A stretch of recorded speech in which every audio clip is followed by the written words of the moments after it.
Our rules are simple, but the challenge is great. All dinos will be explored in this challenge, but only reasonable underdogs voted on by the community will be considered for grading.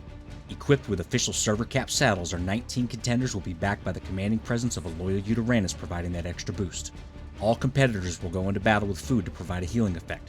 Herbivores will have plenty of sweet veggie cakes, and carnivores and omnivores will have cooked meat. It's important to note that tames in this series aren't typically used during boss battles because of the amount of mutations you need to make them competitive. But all dinos competing will have around 23,000 health and 1200% melee. This will give them all a fair shot at defeating at least one of the guardians. It won't always be feasible to reach these stats depending on the dinos I'm using, but I'll let you know the amount of mutations and levels it took in order to reach it. All competitors start out with 50 base health and melee and 40 points in everything else before I apply mutations and experience levels. You can decide on your own servers if the juice is worth the squeeze. Competitors are required to fight the Megapithecus, Broodmother, then Dragon on all difficulties, starting with Gamma, then Beta, finishing with Alpha. Their success will be annotated on this scorecard with a pass-or-fail system. Clearing all the bosses earns them a gold boom medal. Silver is awarded for clearing Beta, bronze is for clearing Gamma, and the chunk of shit is for an unworthy performance. Once all expansion creatures are finished, the gold medal winners will test their strength against the Overseer for the finale. Now let's introduce our competitor and see if they have what it takes. Thorny Dragon. When this giant bearded dragon isn't harvesting wood or slinging tail in the desert, he's stacking bodies. The adorable lizard can be found all over Scorched Earth, and it's a great early game wood harvester. The stats required for this competition will reach with a massive 47 mutations and 82 experience levels. 30 mutations and 42 levels were put into health, and 17 mutations and 40 levels were put into melee. Now let's see if they have what it takes. The green portal is up and we're back, baby. It's been a long couple of weeks, but it's time to get back after it, and the Thorny Dragon kicks this off with a somewhat decent damage output and an excellent ability to block the Gamma Megapithecus. The Underlizard is a carnivore and it has a lower drag weight than Commander Utes, so they're not going to take the aggro. This opens up the possibility to use a strategy where I block the bosses and sit back and relax. They are pretty low to the ground though, so it may not work as well as this later on, but we'll have to see. For now, that's an easy first pass. The Gamma Broodmother is up next, and maybe it's been a while since I've played, but I had a lot more confidence at this stage than I usually do. I'm usually pretty pessimistic in these fights, but so far, these guys are successfully blocking the Broodmother. I know that she's 10 times faster later on, and will likely explode through them like dodo wings do to Mama Brood's guts, but I couldn't help myself. I wanted them to win. I love these little guys, and damn it, I am allowed to have favorites. The Gamma Broodmother doesn't put up much of a fight, and the Underlizards get it done, putting her into the dirt and earning another pass. If I can say one thing about the Gamma Dragon, it's that if you need a solid reality check, he'll give it to you. The Fire Breath is an equal opportunity employer, and right now the spiky lizards are up for review. Toss this in a bag of old Boomsmith's rusty plank from the long move I did recently, and you have a swift kick in the nuts that knocks you down a peck or two. I wound up losing a couple lizards in this fight, and it firmly planted me back on the ground.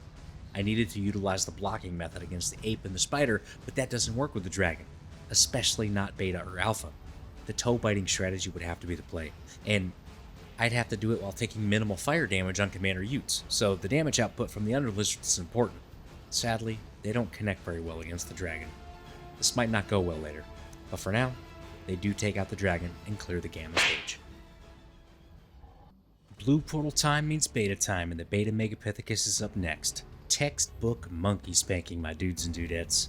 Beta Monkey can't handle the Lizard Fury, and they do a pretty good job of blocking him, but he does slip away a few times. With a capped saddle and at least 23,000 health, your Uranus can tank the Beta Megapithecus as long as your fighters deal enough damage. They won't be able to tank the Alpha Monkey though, so be sure to use this time to hone your craft if you're trying to use the creatures to block. It works wonders with taller creatures, and as you guessed it, if they can't 100% block the Beta Megapithecus, they sure as shit won't be blocking the Alpha Broodmother.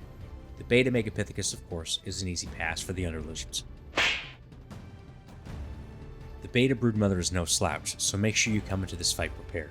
There's a very noticeable gap in difficulty between the Beta Megapithecus and the Beta Broodmother. This fight can be a good test for your army if you're worried about them beating the Alpha stage. If they can't come in here and steamroll the Beta Broodmother, then you're probably going to lose against the Alpha Broodmother. Fortunately, the Thorny Dragons were able to trap the Broodmother right off the get-go and do a hefty amount of damage before the first break. I'm able to get away and reposition to finish her off though, and the Underlizards take home another pass. The Beta Dragon is up next, and I was worried coming into this fight. One of the biggest problems we've seen in the series was some of the OG creatures bugging out and not attacking the bosses. It's extremely evident against the dragon in a lot of cases. This bug seems to affect creatures that are lower to the ground a lot more than others. The Thorny dragon is no exception, and it just can't seem to land shots consistently against the beta dragon. This is a recipe for disaster because of, well, time. Time is the biggest enemy in this fight, and I'm not talking about the clock. I'm talking about the dragon taking off and flying around. The more he does it, the more you're opening yourself up to getting a fire bath when he comes down and spews hot breath all over you. You have to kill him fast. The Thorny dragon just can't pull it off, and Commander Utes gets slaughtered, and shortly after, the rest of the team. The Underlizards are handed a very sad fate. The red portal is up, and that means it's alpha time. The Alpha Megapithecus might be a fairly easy boss, but he's beaten a few competitors in the past. It's usually creatures that output lower damage than the Underlizards and ones that can't land hits on them. Fortunately, the lack of attacking seems to only be present against the dragon with the Lot Lizards. The Alpha Megapithecus has this huge knockback with his attack, and I feel it actually helps out a bit with surrounding him. But if your creatures are slow, this could make it difficult for you to take him out since they will have trouble getting within range. The Alpha Megapithecus is a fairly simple fight, and the lucky lizards pull it off, earning a pass. Dear Mama Broods, I can't shake the feeling of emptiness that lingers like haunting whispers in the dark. I never thought I'd miss the chaos we shared, the way your venom coursed through my veins and ignited a fire in my loins. Maybe it was spider chlamydia. Either way, you were intoxicating. Your 8 long, smooth legs weaving through the shadows of your cave, entangling me in a web of love. The way you'd spawn your bastard children felt like some kind of sick joke, but I'd dive in headfirst anyway, torn between arousal and fear. Unfortunately, every thrilling encounter comes toxicity that poisons us both. The jealousy, the fierce possessiveness, the dodo wing intolerance. It's a cycle we can't escape. I've come to realize that while our love was a wild adventure, it was also a battleground, and I often left feeling more broken than whole. I miss you. I truly do. But I know we can't keep repeating the same mistakes. Maybe it's time to embrace the silence and let the shadow stretch between us. Yet, even as I write this, I can't help but wish for one more lustful encounter. One last chance to feel the rush of our flawed connection. I'll be over at 9. Signed, Boom Daddy. Heading over to the scoreboard, the Underlizards are awarded a bronze boom medal for clearing the Gamma stage. Well folks, I made the move and finally got everything set up. Thank you all for being patient with me after my video card broke. I know it's been a frustrating wait. I'm here now though, and uploads should start flowing more frequently.